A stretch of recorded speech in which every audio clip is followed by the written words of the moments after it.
Hello out there, all you jazzy jaguars. Welcome to another episode of A Little Greener, a podcast all about sustainability, conservation, and nature. I'm one of your hosts, Casey. Those words were out of order, but I'm joined here by the fabulous Sarah. Hi, Sarah. Hi. I appreciate that your introduction animal this week had nothing to do with what we're talking about, but the jazzy adjective was excellent. Why was the first adjective that came into my brain was jingoistic? And I was like, where did that come from? That's not, it's not relevant or positive. It's not useful at all, but it's a big word. The SATs would be proud. I was going to say, I don't know where that one came from either. Good call on changing it up. Yeah, there. I don't know what recess of the brain that was called up from. How are you this week? I'm all right. I don't feel like I have anything in particular to say again this week. It's just, keep on keeping on, one foot in front of the other type of thing. Nothing crazy going on here. How about your end? It's hot. It's hot here too, but this is like the hottest week so far. And today it was like both in the 90s and very humid. And my brain got fried pretty quickly. Mm-hmm. So hoping for more rain soon. While you were talking, I have two very minor things that I just feel the need to update the people on. One, for some reason, when you talked about it being hot, I just thought weather's outdoor. My beach dune sunflower still thriving, everybody. I'm so proud of you. It is very large and there are so many flowers on it, which is lovely. It is kind of encroaching on my walkway now. So I have to determine if I trim it, is it going to die, or is it okay to sort of prune it back a little bit, or if I can just prop it up somehow. So decisions to be made, but it is just lovely. And I'm so glad because I do absolutely nothing with it. Just literally nothing except smile at it as I pull in and out of the driveway. So I will definitely get a second one next season or whenever I get a chance. The second thing is I have tried some black bean burgers. Remember we talked about I tried the Impossible Burger? Yeah. And it was meh. You're like, yeah, that's fine. On it. Yeah, I didn't really care for it. I just tried these spicy black bean burgers from, is it Morningstar? Is that what the not basic, expensive or anything. I'm in love with them. Excellent. They are so good. I've had it for dinner 2 nights in a row now because they're super fast. And they're spicy black bean burgers. I don't really like spicy things, but it's just the right amount of spice. Excellent. So helping me cut down on my meat consumption there. Not that I ate a lot of hamburger, but you know what I mean. Yeah, no, I made my veggie burger recipe for my dad's birthday this week. So yeah, you still have to give me that. I still do. I have to post it for the people. Gosh, I'll do it right now. Just kidding. Remember when we're done. Okay. Focus, Casey. Yes. Yeah. Awesome. I mean, I like anything. Morningstar has really good breakfast sausages too that taste really good. Like Andrew's made sausage and biscuits in gravy with it, and it's delicious. But I like any sort of veggie burger that doesn't taste like just a bunch of vegetables mashed together.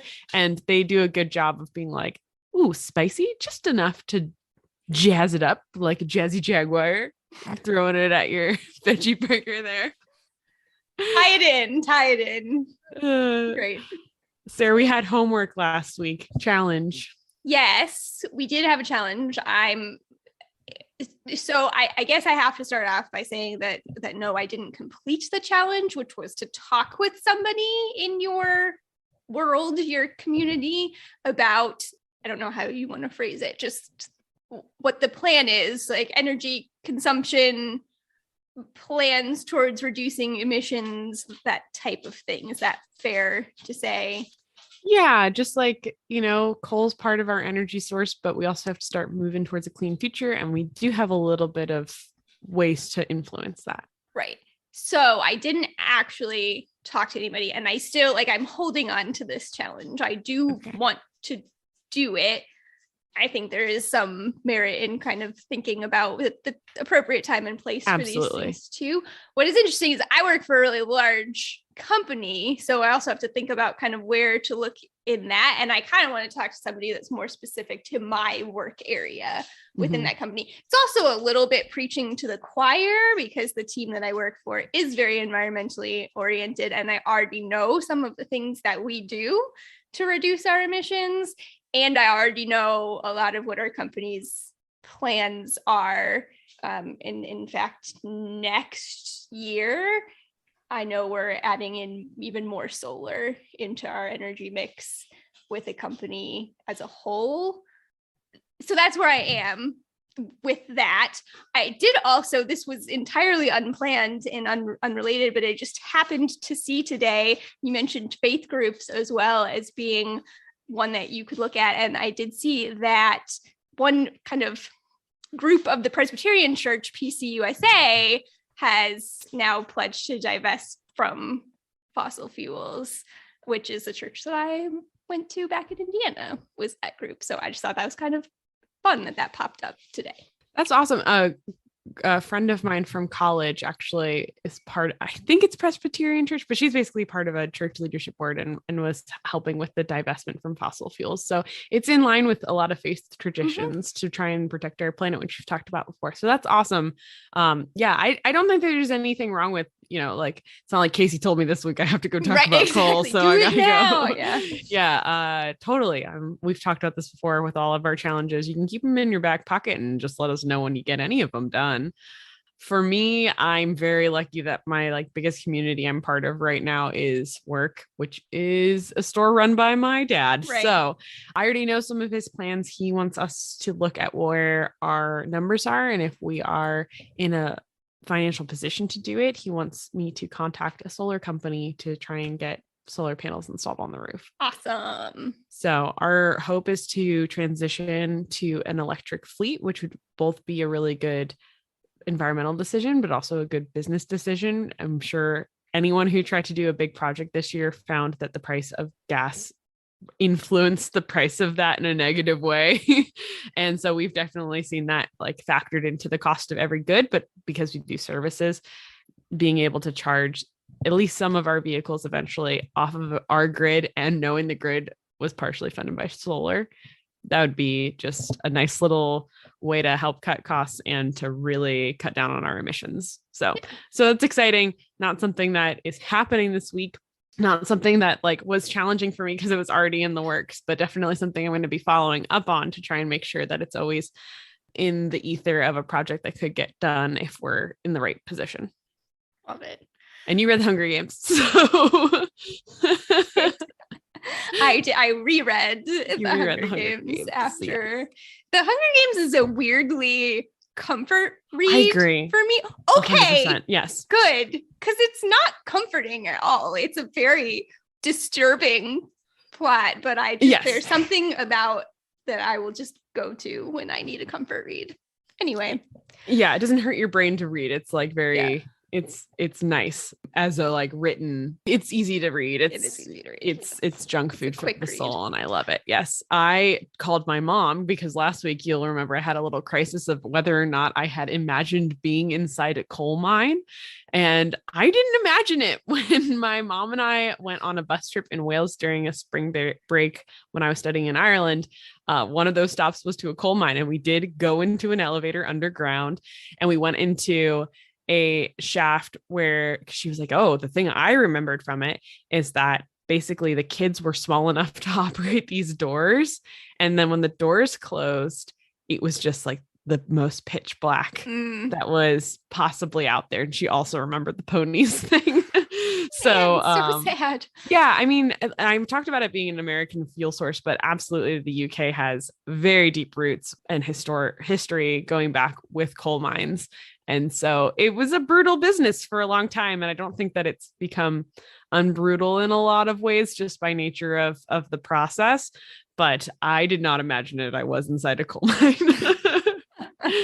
All right. Well, today we're doing maybe a side quest on our energy series today. We're not going to talk about a specific energy source, but we are going to talk about the EPA, the Environmental Protection Agency, which has been in the news over the past several weeks. You may have seen about the recent Supreme Court decision related to the EPA. We're not just going to talk about that decision. We're going to dive in a little bit to the history of the EPA, but we are going to talk about that decision too, and sort of how we got there and what that means. So Casey, this is not my forte. We've talked about this before. I am not somebody who is politically passionate. I am not somebody who is ever very interested in politics or government. Social studies was never my favorite subject in school. It's not my thing. So I sort of had to, as I feel like I always do, have to sort of go back to square one when we talk about these things. So my question for you today is related to our government and how our government is sort of set up here in the United States. So if you had to pick, Casey, we have our three branches of government. Would you rather be president of the United States, a member of Congress, or a Supreme Court justice? I mean, the real answer is, at this point in my life, I have such little desire to be any of these things. That's fair. That would be my answer as well. But we're having to pick. We're having to pick. The reason I this doesn't interest me right now, like I had a former classmate who actually ran for Congress this last cycle in the primary. She didn't win, but it is brutal, especially if you're a woman, to run for these sort of offices. We've never had a lady president before. So like literally, if it were president, be the first one. But I decided, thinking on this more than anything else about this episode this week, was that I would like to be president. Okay. Yeah. I don't know. I'm not really surprised by that. I sounded surprised. I sort of wondered if that's where you were going to go. I think it would be also the worst one of those jobs. I genuinely think that it's a terrible, terrible job. Agreed. But you mentioned side quest. Anytime one of my friends is like, you'd really like D&D, because I'm a nerd too. I don't like games where I have to wait for other people to make decisions. And that seems to be the whole job of Congress, is trying to read everybody's mind and make collective group decisions together. And that's very frustrating to me. And I follow a couple Congress members who are just like, this is what we did this week, but also we didn't do a lot of anything because we don't have the votes. A very important job. Great thing. But like, I would get very frustrated very quickly. You just made Hamilton get stuck in my head now too. So thanks for that. You're welcome. Supreme Court justice, a little bit the same thing. Like, I'm a little annoyed this, last month at the Supreme Court for several decisions that they have made. And so like, you can be someone who agrees completely with whatever my philosophy is, but if you don't have the votes, then you don't have the votes. But if you're president, you get to select who you nominate for the Supreme Court, number one. So going around that a little bit. But two, I think also the president gets to set the tone for a lot of these things and gets to select what they're passionate about and try and advocate for those causes, and has a lot more tools at their disposal to be able to either allocate funds or do executive actions. And yes, there are limitations to lots of these things, but I think that luckily you can't be president for very long. So it wouldn't be like, oh, I got to go run for my 8th term as president to get my stuff done. Like, you can only do it for 8 years, but you can get a lot done. And so even though it'd be horrible, Sarah's like not sure about that. Even though it'd be horrible, and I agree, like you get stymied in a lot of ways. And maybe it's just, I would want to be a 1-term president who didn't care about re-election, to just like do the things instead of waiting for the political expediency, just like try and do the things without the fear of not getting elected. This is why I'm not running for president, guys, because that might not go over with lots of your political colleagues. But I just think that really, when I was thinking about this, I was like, can I be governor? Because I actually think governor would be a way better job than any of these jobs. That's what I'm landing on, governor. Yeah, I would much rather be a state official than a federal official. But so I would choose Congress. Okay. I would be a member of Congress. I agree with some of the things you said. In my mind, being president is what I equate to being a hockey goalie in that you get too much of the blame when things don't go well and not enough of the credit when things do go well, is sort of how I feel about the sort of public reaction towards president. I also feel like people think the president has more power than the president actually does. And so much of what you can do, I think, is dependent on the people around you too. I would not want to be a Supreme Court judge. I wouldn't want to be a judge of any kind, let alone a Supreme Court justice. There is too much pressure. And I mean, you can agree, disagree with these decisions. I do not want to be a judge of anything. If there's anything that you people who know me listening know, like, I do not want to be the deciding factor. Like, I have things that I believe in very strongly, but I do not.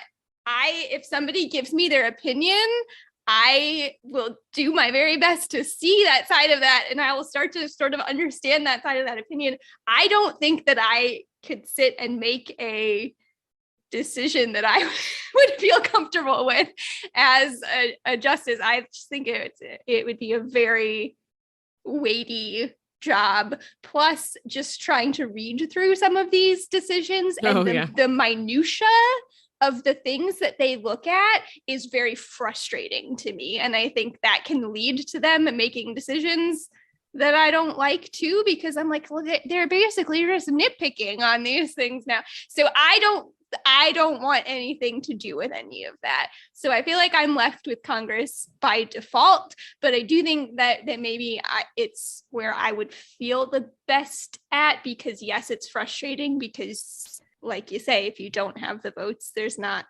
much that you can do. But I think that's maybe where I would do the best, is that trying to bring people together for a cause that I feel strongly about, so that we end up with the votes. Yeah, I mean, like, you're a good listener and you're an empathetic person, and that's really important in Congress, especially for your constituents and trying to get those members together. Yeah. I guess I am an impatient person. And so I'd be like, get them executive orders on my desk day one.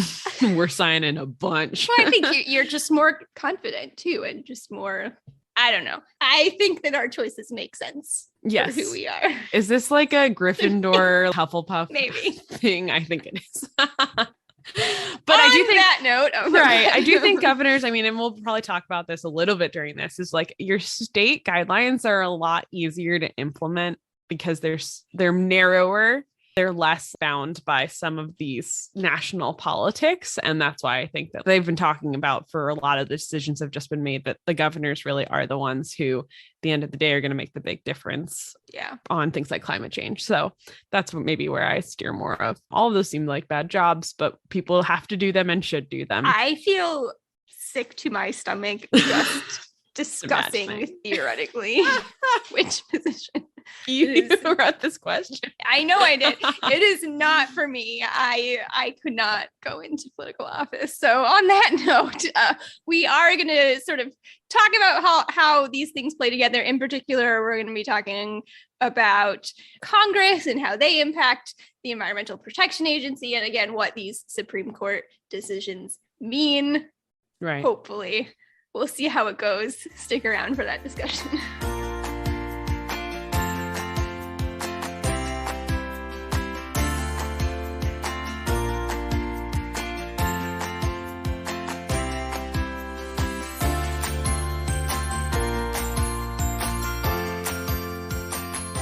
All right, welcome everyone to our discussion on the Environmental Protection Agency, what it is, what it does, why it's been in the news lately, and where we go from here. So the decision that we're talking about that has made headlines was the Supreme Court decision on what was called West Virginia versus the EPA. And if you have seen headlines on this decision, you know that this felt like a pretty big blow to folks who are passionate about the environment and climate change, and it seems like it could be hugely detrimental to efforts to curb our greenhouse gas emissions and mitigate the impact that climate change is going to have. this was a thing I didn't really know was happening until it happened. The decision came out. And so I didn't really know anything about it. And so I wanted to take a closer look at this decision. But again, like I was saying, this is not my area of expertise. So I wanted to take a little closer look at the EPA as a whole, how the organization works within our governmental structure to kind of understand everything surrounding how we got there. So let's go back real quick. We've talked about this on the podcast before. The origins of the EPA. Casey, who started the EPA? Well, the president who signed it into law was confusingly Richard Nixon in 1970. This is what I remember from environmental law and politics in the ethics class that I took. This is Casey, I'm reaching way back into college. But yes, hopefully it's still somewhere in your brain. Yes. You're probably going to have to help me out with some of these things. You probably still know more about it than I do. But yes, Richard Nixon was the president, as we just talked about. This was not a unilateral thing, but he did kind of push for it. Not because he was necessarily known as someone who was particularly conservation oriented, although apparently I was reading he did have sort of a fondness for the national parks in particular, but he recognized the public demand for it at the time. There was just this growing environmental movement, and he's like, all right, we got to harness this somehow and get behind it. And so, yes, he ended up creating the EPA in 1970. On the EPA's website, you can actually read his message to Congress. I actually enjoyed reading it, so I'll link to it in the show notes if it is something that you want to read. But one of the things that he said in that statement was that the government's environmentally related activities have grown up piecemeal over the years. The time has come to organize them rationally and systematically. So that was kind of the sort of thought process for creating the Environmental Protection Agency and why we needed something like that. And he talks about it, the policies or activities kind of growing up piecemeal. This is including an environmental committee that they had just created, I think in 1969, that then just kidding, we're going to create this other thing instead to kind of oversee these environmental things. I was going to say, this was also during a time, so there was a lot of things going on environmentally. This happened in concert with a lot of other environmental protection acts, which I'm sure we're going to talk about in a moment. But Nixon had also some the things that weren't very popular going on in his administration. And so this was a really good way to appease people it was like a good PR move for him. And honestly, politicians still do this all the time. If you ever see your state legislature passing the Protect Puppies Act, no one wants to be on the wrong side of a Protect Puppies Act. They're like, we love kittens, that sort of thing. It's always a good way for them to boost their image. So a lot of times environmental or animal protection things kind of come with that spin on it. But this one was really politically relevant at the time for the general public. Yeah. And I mean, I think it's a good thing. And I think all of this kind of ties into something that we've talked about over and over again on the podcast too, is that it does matter to tell politicians what you want. Again, this was nobody's platform in 1970, nobody. And I don't think that one party should ever be more or less associated with the environment. We've talked about that too, but certainly nobody was at the time. So this was just him and all of the people around him hearing this is what the people want. So no matter what, no matter if you associate yourself with a party or not, tell your political leaders, state, federal, whatever, tell them what you want. That's going to be a recurring theme for us tonight as well. Is if this is important to you, you need to tell the people who are in charge that this is important to you. So yes, the EPA was put into place. They gave it control over functions of already existing governmental organizations, so things that were kind of related to the environment that had previously been overseen by other organizations were kind of moved over to the EPA's role. This message to Congress that I'll link to also included he sort of listed the principal functions of the EPA.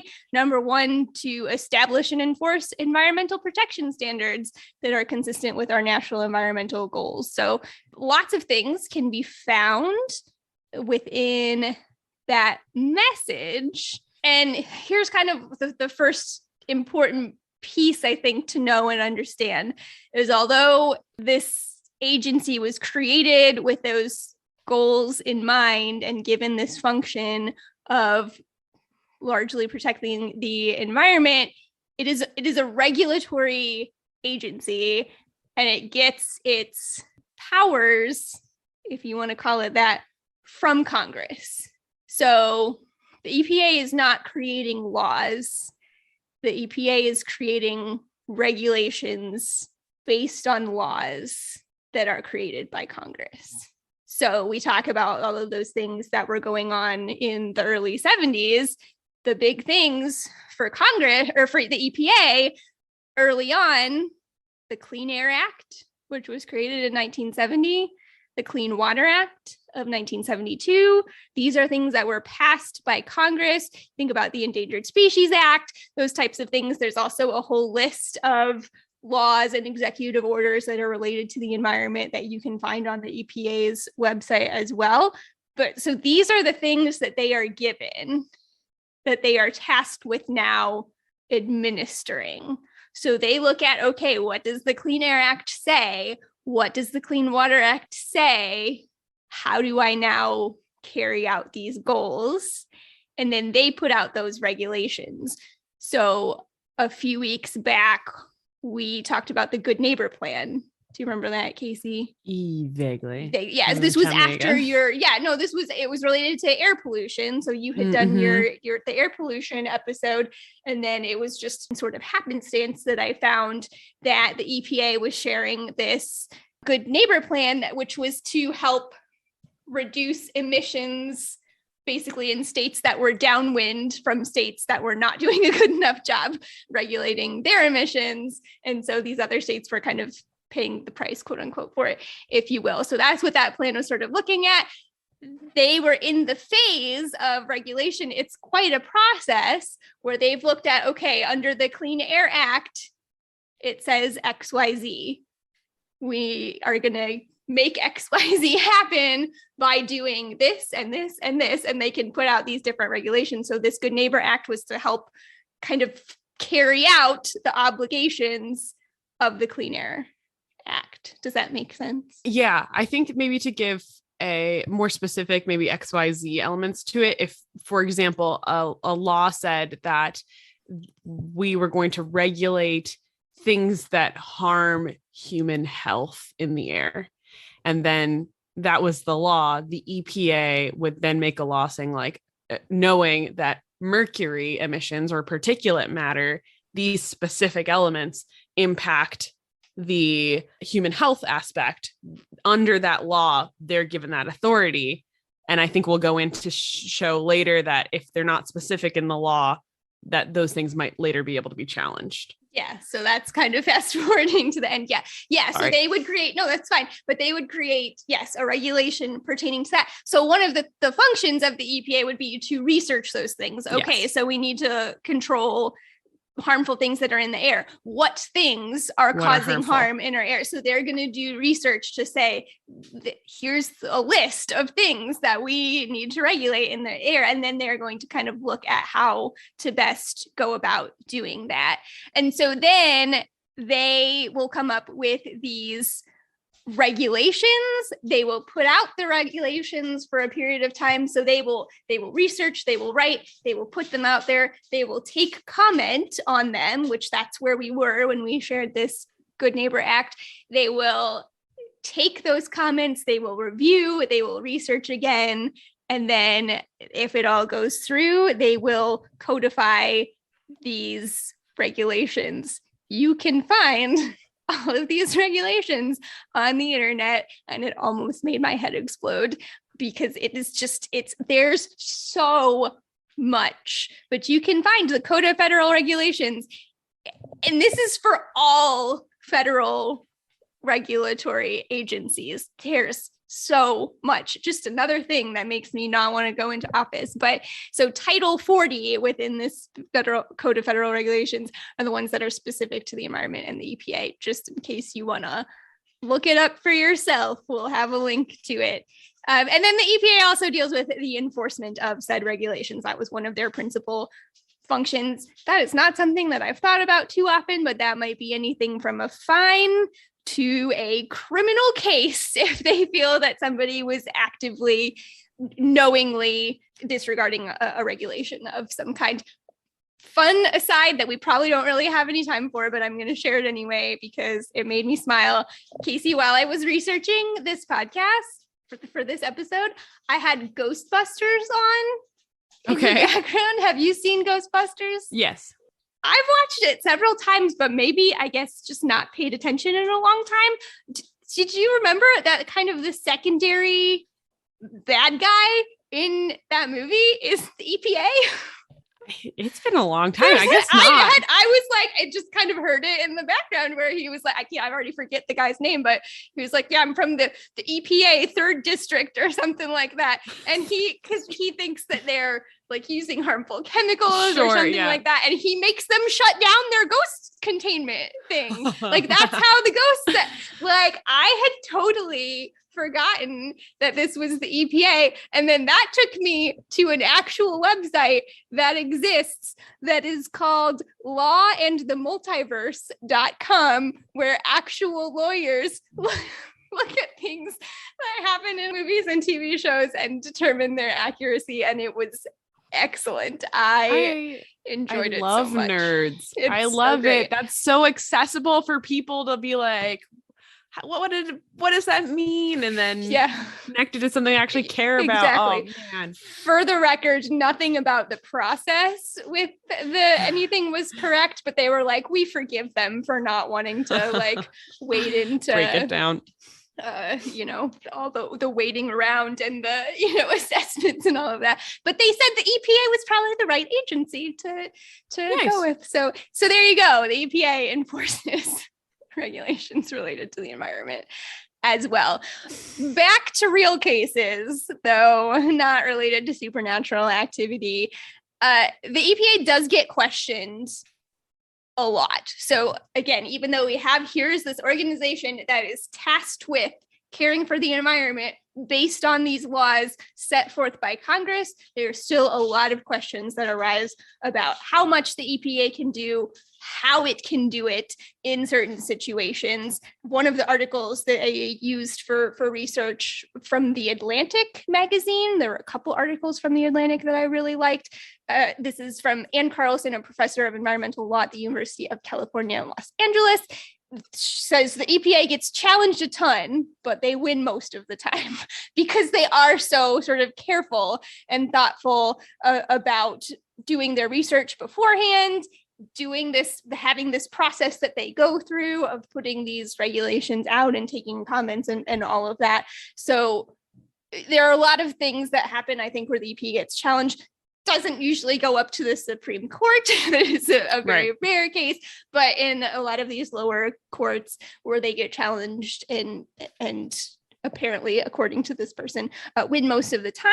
But we want to talk about, before I jump to the most recent case, there is another case where they were challenged and it went to the Supreme Court that I think is relevant to talk about with the more recent case. So back in 2003, the EPA actually declined a petition from multiple states and other organizations to regulate carbon dioxide and other greenhouse gases from vehicles, saying that they did not feel under the Clean Air Act that they had the authority to do so from Congress. And they said Congress must provide us with clear legal authority before we can take regulatory action to address a fundamental issue such as climate change. So he's saying that we can't use the Clean Air Act to do this because this isn't the purpose that it was intended for.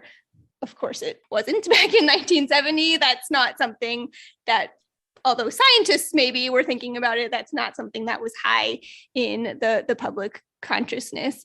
So this case got moved to the courts system. It was seen by the Supreme Court in 2006. It was known as Massachusetts versus the EPA. This is just because the petitioners were represented by, I don't know if Milkey is the way to say his last name. Looks like it. James Milkey, who was then from the Massachusetts Attorney General's office. Interestingly, he's a judge now, according to the internet. And in a 5-4 decision, the Supreme Court agreed with the petitioners, saying that the EPA did actually have the authority to regulate greenhouse gases as air pollution. So that's going to be very relevant to what we talk about.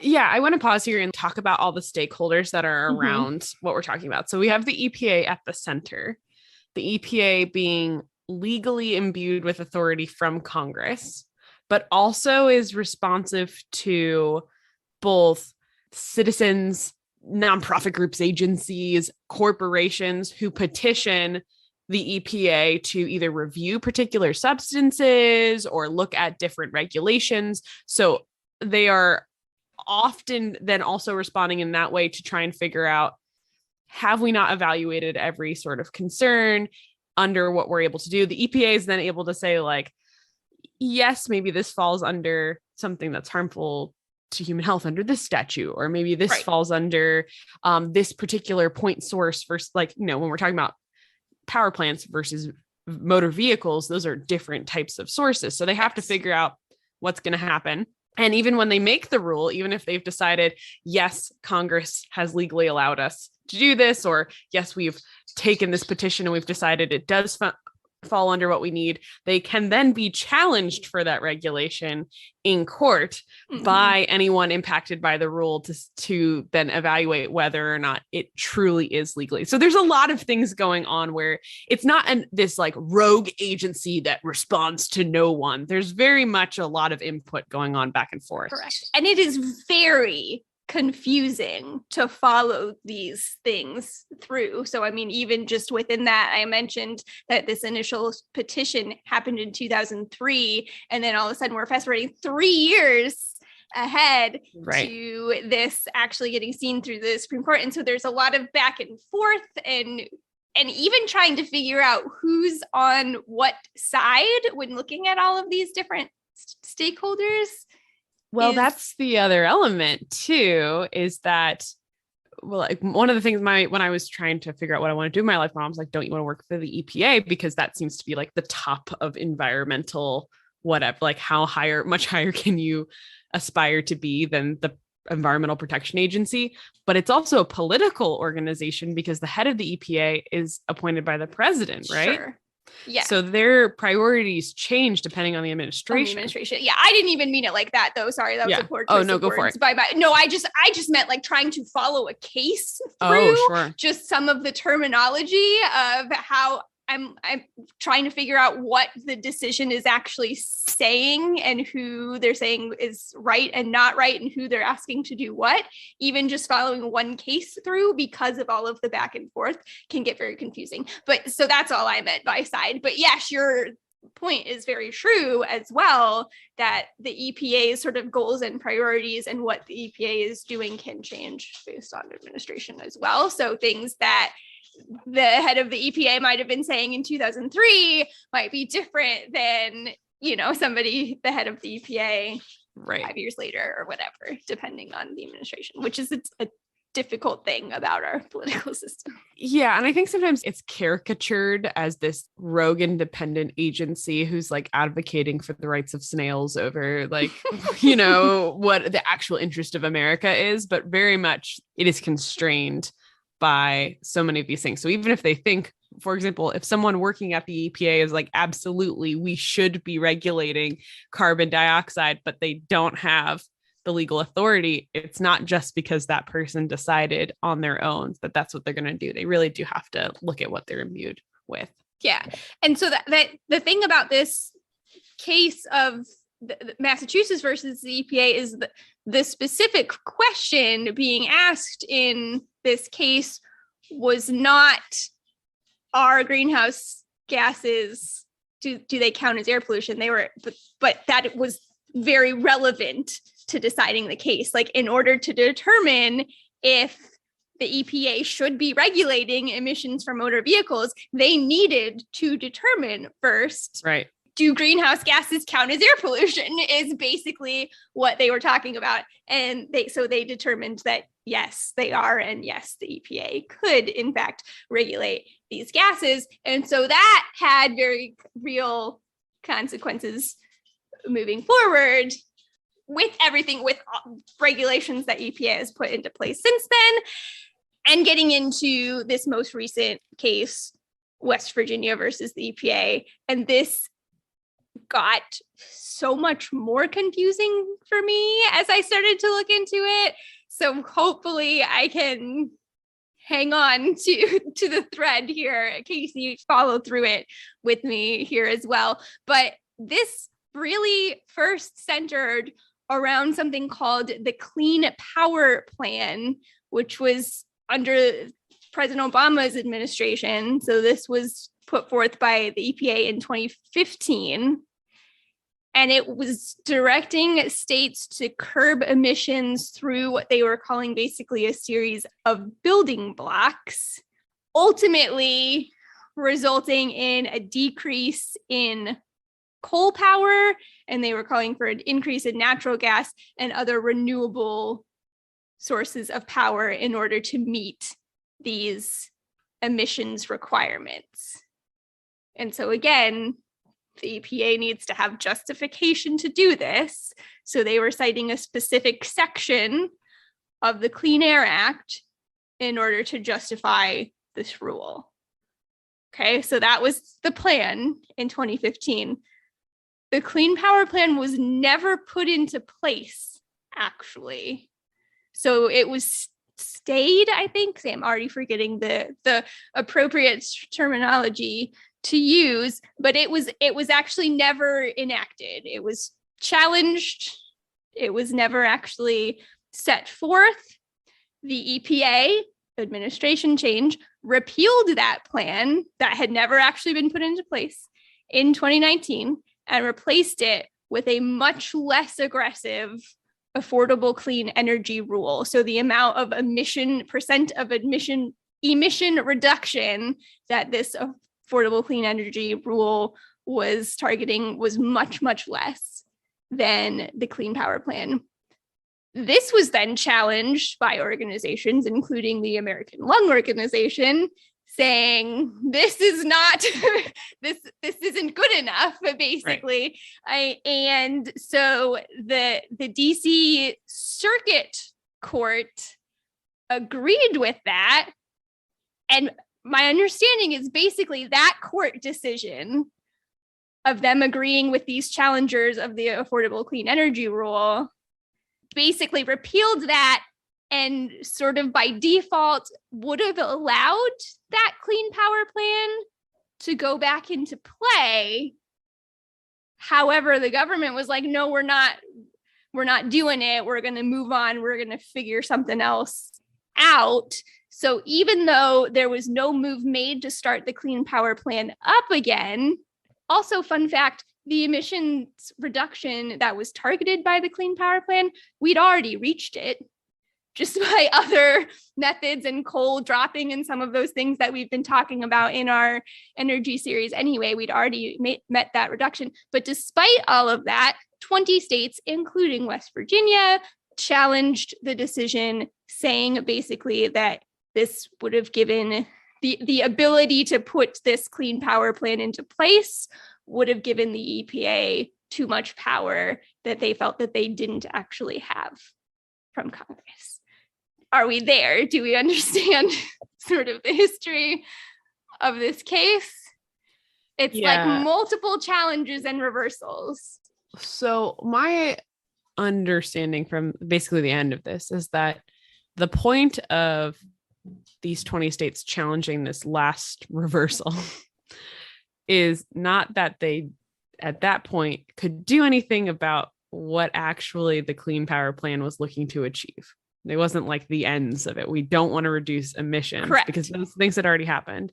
It was more of a challenging the scope that the EPA had Exactly. enforcement over. Yes. So it wasn't like, I don't know. In that way, it felt like a little petty because it's like, that's already over. But it's really like a rule with intention. Yes, like exactly. Because that was some of the argument of the folks who disagreed with the court opinion, the decision that the Supreme Court made. The folks who disagreed, that was part of it. Like this, where there's no standing here, basically, because nobody's doing the clean power plan anymore. So that was one argument that was tried to be made, but it was still the precedent, basically just saying that, okay, well, just because you're not doing this, you think you can do this. So there's nothing stopping you from trying to do it again, basically. So we do still need to look at this.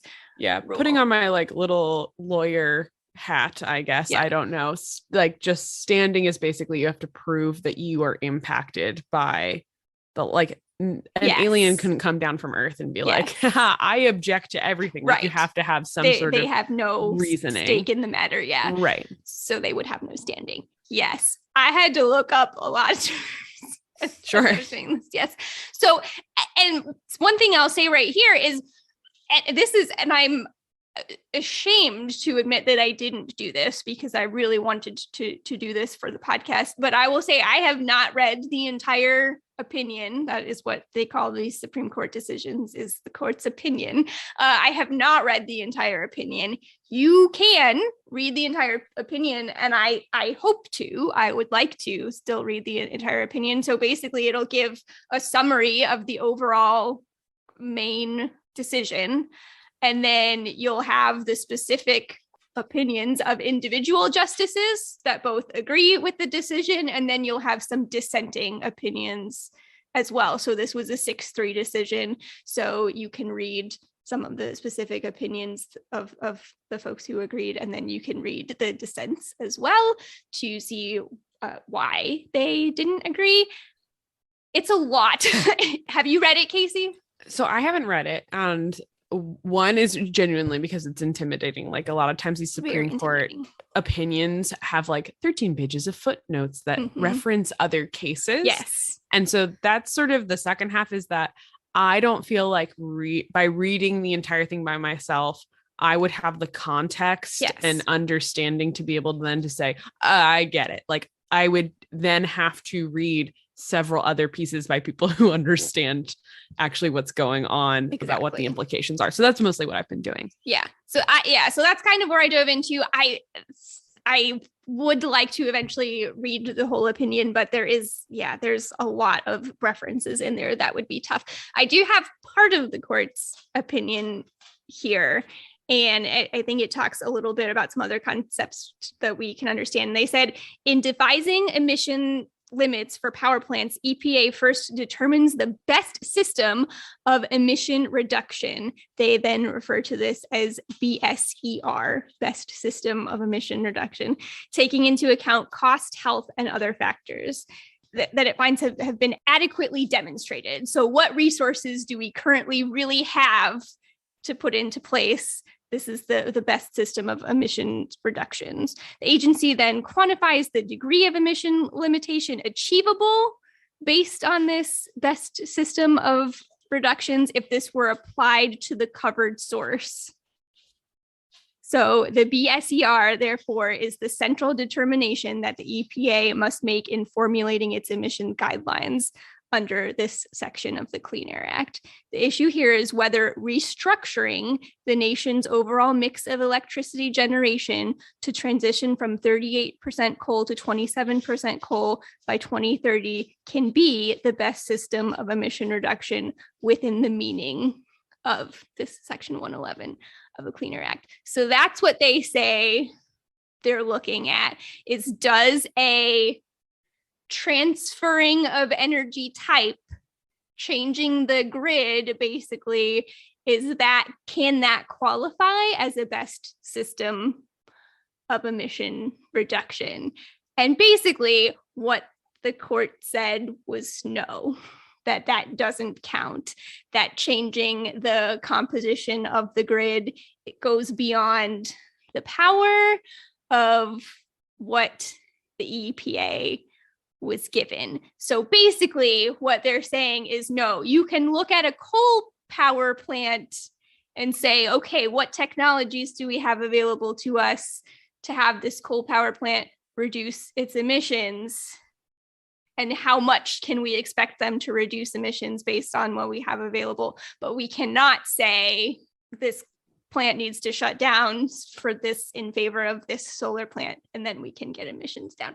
That, to my non-lawyer understanding, is basically what the decision was. So this makes me annoyed. And if you guys haven't listened to the last podcast episode about coal, you should do that, because this is why it makes me annoyed. You just talked about, Sarah, that like basically it allows them to apply technology to the point source of the actual like power plant, for example, and use technologies to reduce emissions from those power plants. However, we just discussed in the last episode that the technology, even with technology applied to coal plants, is nowhere near as effective as switching over to renewable resources. So if I understand, like basically what they're arguing here is this is way too vague and everybody gets to have their own opinion. And so anytime that someone disagrees with the opinion, it could just be overturned, because it would be more expensive to switch over to coal from coal. But also that's the way you hit a lot of these targets in the future, is to move away from our current grid composition, not to try and make coal anywhere close to what the renewables are hitting. Are you feeling similarly? Well, so yes and no. And this again is why I would not want to be a justice. But so, yeah. And I think what you said is the frustration that a lot of folks who are passionate about the environment feel. So yes, I feel that same frustration, because in my mind, I'm like, I know it would certainly be better for us to just switch the grid over. So it is very frustrating for me in that sense. In the other sense, I'm glad that we have checks and balances in place, I guess. And so I see the need for discussions on things. I disagree with the decision, but it is what it is. So that's kind of where I needed to see, like, where do we go from here and what does this really mean? So I really liked another article from The Atlantic that had an interview with a gentleman by the name of Michael Wara, I don't know, again, Wara, who they called him a scholar of climate and energy policy at the Stanford Dorr School of Sustainability. And at first I was like, does that just mean he's a student? Yeah, it does. Like that, yeah. No, he has multiple degrees. He is a lawyer. He does all kinds of cool stuff. I looked him up. It was a really helpful interview for me, because I don't think it sugarcoated it. It talked about, why this makes things a lot harder, but it also felt like he was like, no, there's still ways forward here. So again, this ruling does not prevent the EPA from regulating greenhouse gases from existing facilities. In fact, that is something that we know the EPA should do. It basically does prevent them from telling one type of plant to shut down, but not another. So they can't mandate changing the grid over or set emissions limits based on changing the grid over. They can set emission levels for new power plants. They can't completely set emissions levels. This is, I wish that I'd put more on here, but there are some more grandfathering in guidelines around already existing plants. So there's some more things that they have to follow there. So basically this decision limits the tools that the EPA has at its disposal. One of the things that some folks are kind of concerned about too is how this might affect regulatory agencies in the future. You may have heard the phrase the major questions doctrine called up a lot in relation to this decision. And that was something that I had to look up and try to read a lot about to understand. But basically what this is it's just a legal point of view, if you will, that there has to be a clear statement. So the EPA or whatever agency we're talking about has to have a very clear statement of congressional intent before they are given a certain power. So it's just, I think it just maybe leaves less wiggle room. Yeah. I mean, the big questions that the Supreme Court often addresses are issues of constitutionality. And so it makes sense that they don't necessarily want to let agencies decide how much the law allows them to. It does put the onus on Congress to be more specific about how the laws are written, but the challenge with things related to the environment is the more specific you go, the more you go back to what Nixon was talking about, each of those regulations being piecemeal. And so change, like we learn more things and things change. And so we do want there to be some openness and flexibility. And that's what the decision was with the greenhouse gases in the Massachusetts versus the EPA too. So it's interesting and it's hard and it's challenging. And so, yeah, as like I said, as somebody who cares about the environment and wants to mitigate the effect of climate change in the best way possible, it's frustrating and I'm sad about the decision. But I don't want to give up, I'm not going to give up on things completely or say that I need to overthrow the system here. So I want to know what we can do within the system moving forward. So knowing what we know now regarding the decision and how the EPA works and all of that, folks are saying it's more important than ever to tell your congressmen and women what you want them to do, so we're going to have to go through Congress. This Q&A article that I'll link to too, it talks a little bit about how the decisions now, they might just be more expensive, that this decision sort of took away almost the ability for the market to sort of work itself out. And now these regulatory measures that we might have to take going sort of by individual plant is going to be a more effective way to do it. But it was also interesting because he was talking a little bit about how it almost seem in some of the questions he was talking a little bit about how it's going to happen anyway. So you mentioned carbon capture last week, and he was talking about how that's probably something that's going to be required in the future, and that's coal plants they're gonna go under because of that, basically. And so he sort of seemed to talk like he thinks these things are like we are still going to move forward. So I enjoyed the article, so I'll definitely link to that one. But yeah, my brain hurts a little bit, Casey. I don't blame you. Anything time you get into law, like that was my experience taking an environmental law and policy class, is a little bit like I just remember my notes from that was just like writing the entire class and you're like shaking your hand out because you're just trying to get all the details of all of these things. I think my challenge is, you were talking about earlier about how it is good that we have checks and balances. And I agree with that. I think, unfortunately, with this recent spate of court cases, I think that it's been harder to feel like there are enough checks and balances on the court itself, because they are appointed for life. They don't have an ethics board, for example. Congress has an ethics board. There's impeachment processes for the president that we enact. And if someone on the Supreme Court has an ideology that, not just an ideology, but also like a vested money interest in some of these things, and they don't choose to recuse themselves, then you start to have people who maybe are putting their hands on the scale of justice in ways that feel like they aren't as like fair arbitrators of the scales of justice. It feels like there may be more at play during that. And that's how I feel about certain things happening right now with the Supreme Court. And the challenges that we have there is the Supreme Court works as long as people have faith in how it works. And if we feel like it's compromised, then maybe we start to feel like the system of checks and balances isn't working the way it was supposed to. I mean, I would say that is true, though, across the board of the government. And I think that I do too. I just think that we conceptualize the Supreme Court as being outside of that realm. Yes. Right? Like they almost feel like perhaps that's true. And we definitely shouldn't. And it is important to know. And it is very frustrating for me. And the just sort of where our government at is very frustrating for me right now in general.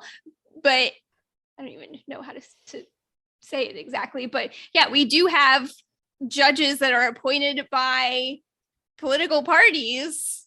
And so even though they are supposed to be, making these decisions based on the law, they're biased. They have viewpoints. Right. They're have humans. Ways of, they are, yes, we all are.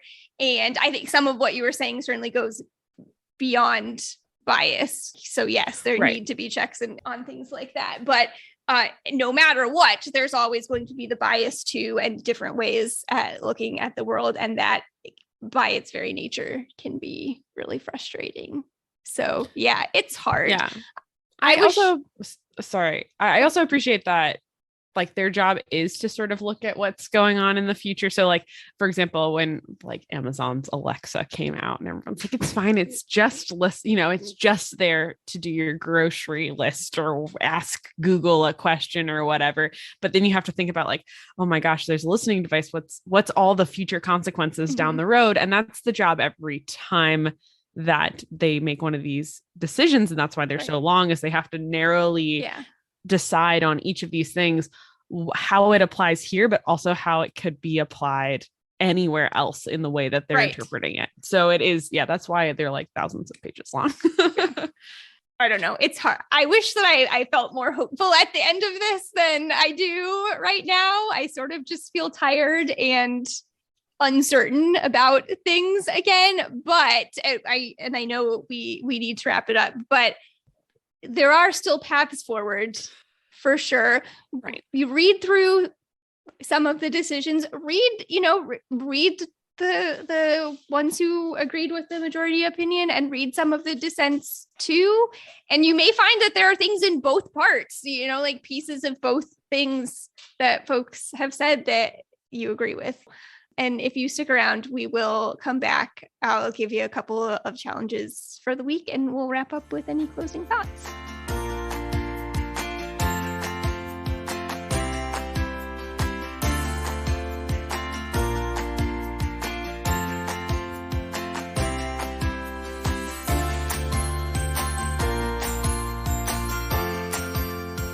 All right. Thanks for listening, everyone. I hope you got something out of that. I learned a lot this week. I feel like I didn't put it out there in the way that I would have liked to, but because I feel like there's just so much. There's almost the intellectual layer of it. There's the emotional layer of it. And we're trying to keep our episodes around an hour. So there's just only so much that I don't think you're giving yourself enough credit here. I felt like it was way more clear than what you're thinking it is. And also I would say that I did not come away from this. Like, I have a general sense of dread, which is like normal for me. We've talked about this. Mm-hmm. I have a normal sense of dread.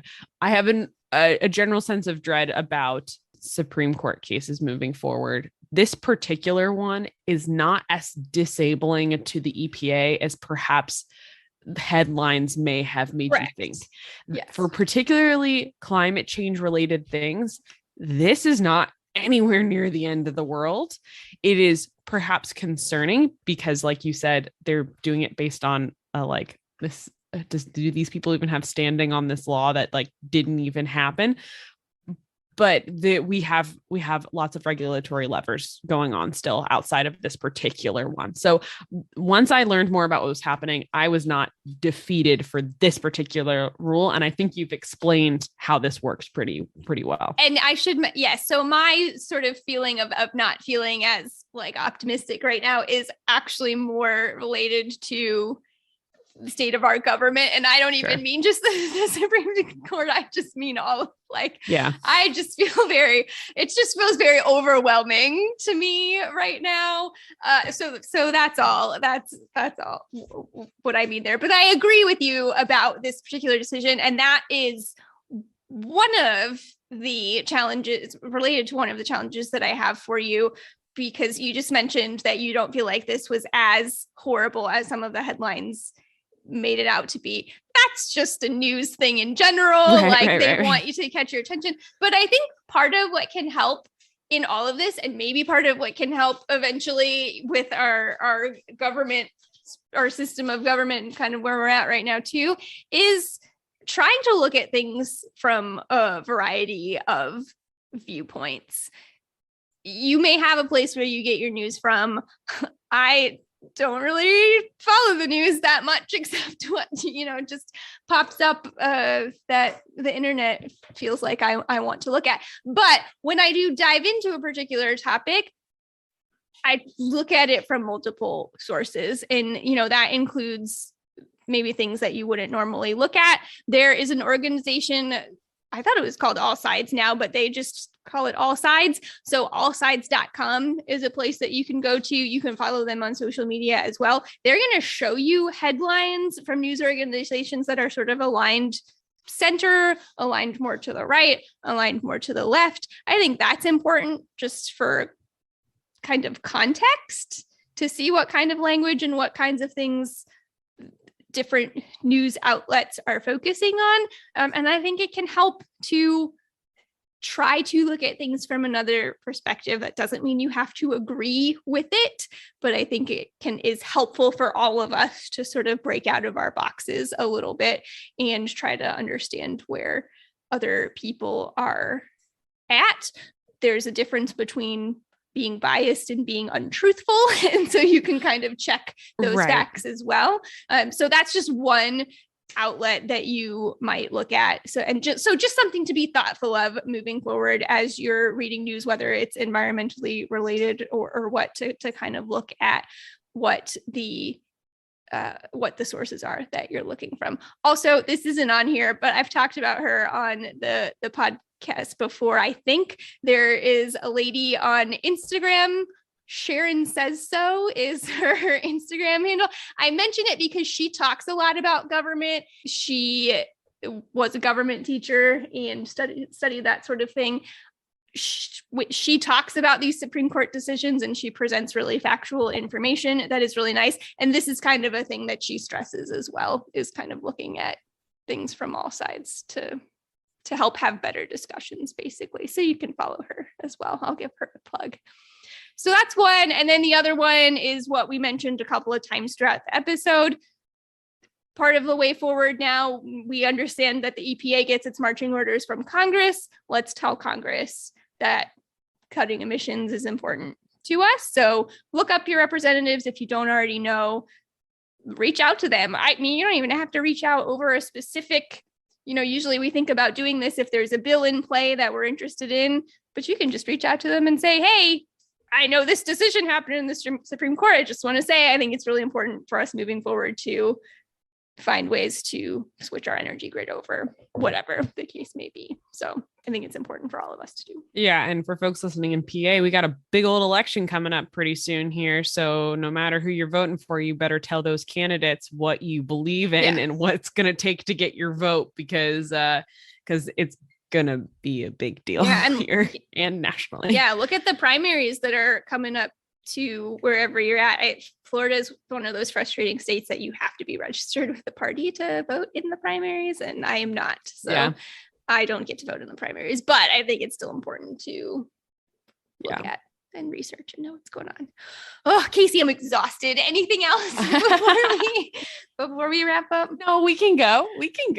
Okay. Well, thanks for listening, everybody. Again, if you have questions, if this confused the heck out of you, if you want to share thoughts, if you want to share suggestions for future episode ideas, if you want to tell us about challenges that you've been completing from past episodes, whatever, there's lots of places that you can find us. We are on Facebook. It's A Little Greener Podcast. We're on Instagram at A Little Greener Pod. We are on Twitter at A Greener Podcast. And you can email us at alittlegreenerpodcast@gmail.com. Thanks for listening, everybody. Go talk to your Congress people. Tell them what's up. We'll talk to you next week. Bye. Bye.